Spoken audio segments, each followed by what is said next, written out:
Actes des Apôtres, chapitre 13. Il y avait dans l'église d'Antioche des prophètes et des docteurs.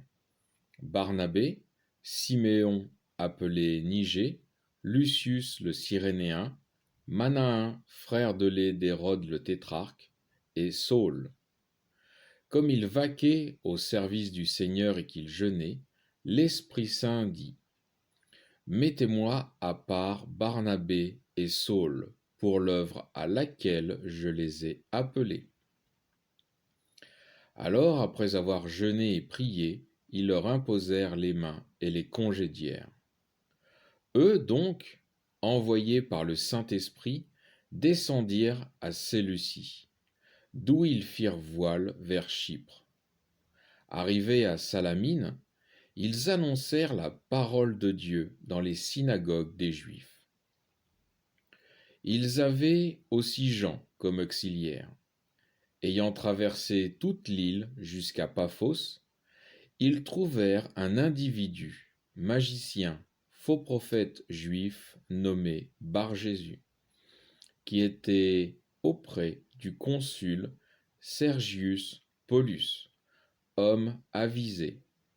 Celui-ci, ayant fait appeler Barnabé et Saul, cherchait à entendre la parole de Dieu. Mais Élymas le magicien, car ainsi se traduit son nom, leur faisait opposition, cherchant à détourner de la foi le proconsul. Alors, Saul, qui est aussi Paul, que maintenant on appellera l'apôtre Paul, rempli d'Esprit Saint, fixa son regard sur lui et dit: Homme plein de toute fraude et de toute malice, fils du diable, ennemi de toute justice, ne cesseras-tu pas de pervertir les voies droites du Seigneur? Et maintenant, voici que la main de Dieu est sur toi, et tu seras aveugle, sans voir le soleil pour un temps. À l'instant, l'obscurité et les ténèbres tombèrent sur lui, et se tournant de tous côtés, il cherchait qui le mènerait par la main. Alors le proconsul, ayant vu ce qui était arrivé, crut, vivement frappé de la doctrine du Seigneur. De Paphos, où ils s'embarquèrent, Paul et ses compagnons se rendirent à Pergé, de Pamphylie. Mais Jean se sépara d'eux et s'en retourna à Jérusalem. Pour eux, poussant au-delà de Pergé, ils arrivèrent à Antioche de Pisidie, et étant entrés dans la synagogue le jour du sabbat, ils s'assirent.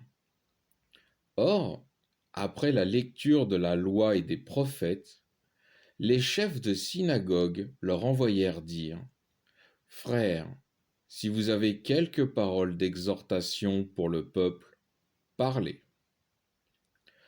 Paul se leva, fit signe de la main et dit: Israélites, et vous qui craignez Dieu, écoutez. Le Dieu de ce peuple d'Israël a choisi nos pères, et il a exalté le peuple pendant le séjour au pays d'Égypte. Et il les a tirés par la puissance de son bras. Et durant 40 ans environ, il a supporté leur caractère dans le désert. Puis, ayant détruit 7 nations au pays de Canaan, il leur a donné en héritage le pays de celui-ci durant 450 ans environ. Et après cela, il leur donna des juges jusqu'au prophète Samuel. Ensuite, ils demandèrent un roi, et Dieu leur donna, pendant 40 ans, Saul, fils de Cis, de la tribu de Benjamin. Puis, l'ayant rejeté, il leur suscita pour roi David, auquel il a rendu témoignage en disant: J'ai trouvé David, le fils de Jessé, homme selon mon cœur, qui fera toutes mes volontés. C'est de sa postérité que Dieu, selon sa promesse, a amené pour Israël un sauveur, Jésus.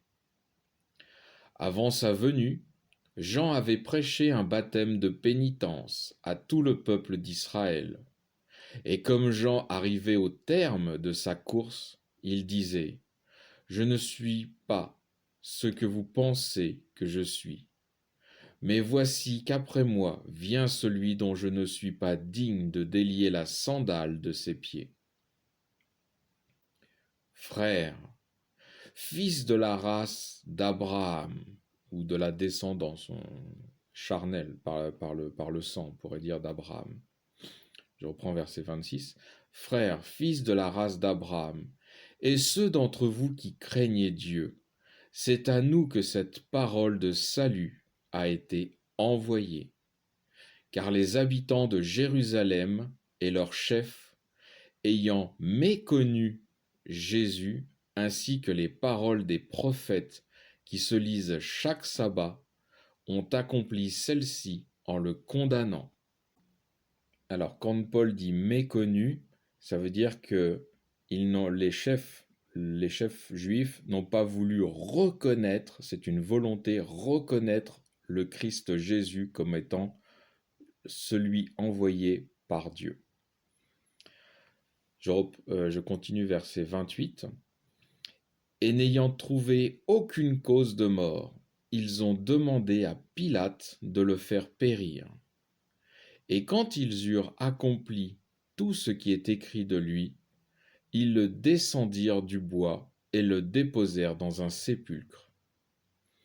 Mais Dieu l'a ressuscité d'entre les morts, et pendant bon nombre de jours, il est apparu à ceux qui étaient montés avec lui de la Galilée à Jérusalem, et qui maintenant sont ses témoins auprès du peuple. Nous aussi, nous vous annonçons que la promesse faite à nos pères, Dieu l'a accomplie pour nous, leurs enfants, en ressuscitant Jésus, selon ce qui est écrit dans le psaume 2. Tu es mon fils, je t'ai engendré aujourd'hui. Or, qu'il l'ait ressuscité d'entre les morts de sorte qu'il ne dut plus retourner à la décomposition. C'est ce qu'il dit ainsi. Je vous donnerai les choses saintes de David, les vraies. C'est pourquoi il dit encore ailleurs, tu ne permettras pas que ton sein voie la décomposition. Car David, après avoir, pendant qu'il vivait, servi la volonté de Dieu, est mort, et il a été réuni à ses pères, et il a vu la décomposition. Mais celui que Dieu a ressuscité n'a pas vu la décomposition. Sachez-le donc, frères, c'est par lui que la rémission des péchés vous est annoncée, et de tout ce dont vous n'avez pas pu être justifiés, donc c'est-à-dire rendu juste par la loi de Moïse, quiconque croit en est justifié par lui. Donc Jésus, là, en ayant foi et en croyant dans son sacrifice et dans sa résurrection, en croyant que Jésus a été envoyé par Dieu le Père pour la rédemption des péchés de l'humanité, est rendu juste, chose que ne pouvait pas faire la loi, puisque la loi n'était pas... La totalité des lois ne pouvait pas être accomplie par la communauté juive. Ce que la loi ne pouvait pas faire, le Christ, par son sacrifice, peut le faire. Je poursuis verset 40.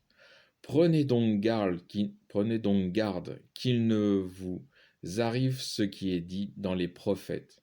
Voyez, contenteurs, soyez étonnés et disparaissez, parce que je vais faire en vos jours une œuvre que vous ne croirez pas si on vous la raconte. » Comme ils sortaient, on les priait de dire les mêmes choses le sabbat suivant. À l'issue de l'assemblée, beaucoup de Juifs et de prosélytes adorateurs, suivirent Paul et Barnabé, qui, s'entretenant avec eux, les exhortaient à persévérer dans la grâce de Dieu. Le sabbat suivant, presque toute la ville se rassembla pour entendre la parole de Dieu. Mais les Juifs, voyant la foule, furent remplis de jalousie, et en blasphémant, ils contredisaient ce que disait Paul.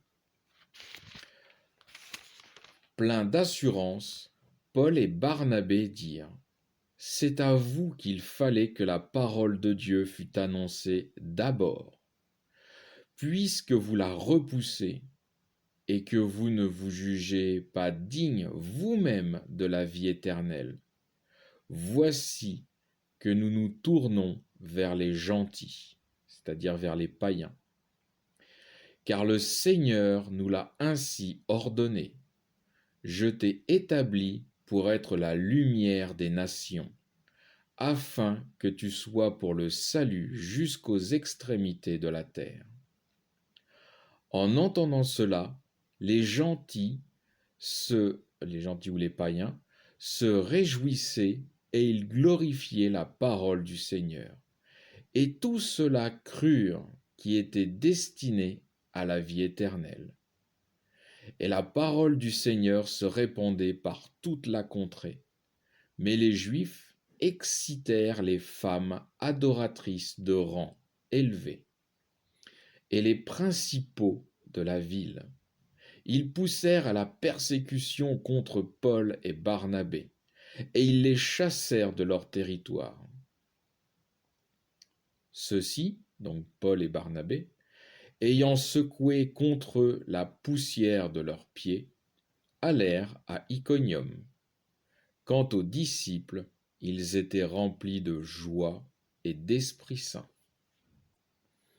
Alors on voit que l'œuvre du Seigneur Jésus se poursuit avec d'excellents résultats.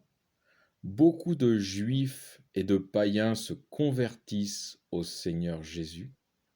On constate toutefois ce même état d'esprit de cœur pour les Juifs d'Antioche que pour ceux de Jérusalem. L'apôtre Paul leur fera constater qu'eux-mêmes, par leur incrédulité et cœur rebelle, se jugent indignes de la vie éternelle. Fin du chapitre 13.